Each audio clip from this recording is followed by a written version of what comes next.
Millions of Americans took to the streets to protest the current administration and its policies. This was President Trump's response.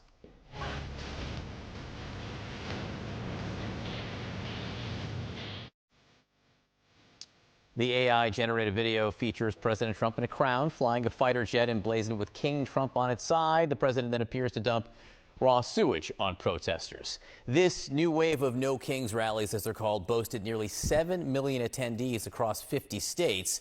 With us now, Republican strategist Doug Heye and former press secretary to then Vice President Joe Biden, Kendra Barkoff. Kendra, let me just start with you. What do you think these protests showed this weekend? Well, they showed that people are unhappy with Donald Trump's policies. You had more than 7 million people coming out in 50 states across the country. They are angry. People voted Donald Trump to lower gas prices, to lower grocery prices, and that is clearly not happening. And on top of that, I would just say that video that he created, I am sorry, that is something that 10-year-old boys may get a good chuckle at, but the reality is, if this Republican Party, led by Donald Trump, continues to not take these people seriously, great. Let's keep it up, because that is great news for Democrats come the upcoming election. This is what President Trump had to say beyond the AI video. Listen. I think it's a joke. I looked at the people. They're not representative of this country. And I looked at all the brand new signs paid for, I guess it was paid for by Soros and other radical left lunatics. It looks like it was. We're checking it out.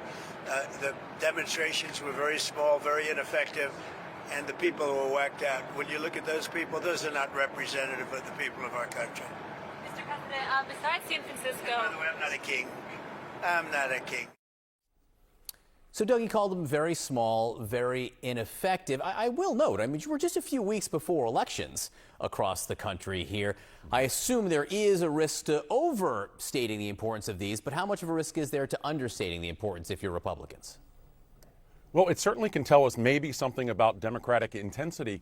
But as you mentioned, we're just a few weeks away from elections in Virginia and New Jersey. And so as I saw rallies in Washington, D.C., Philadelphia, and New York, big crowds at those.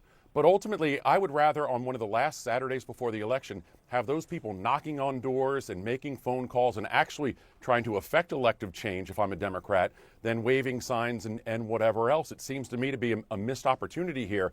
And don't get me wrong, John, what is more fun? It's a great little Saturday to dress up like Kermit the Frog and, wave posters of J.D. Vance with a bald head for some reason. That's a great Saturday. What it doesn't do is it doesn't help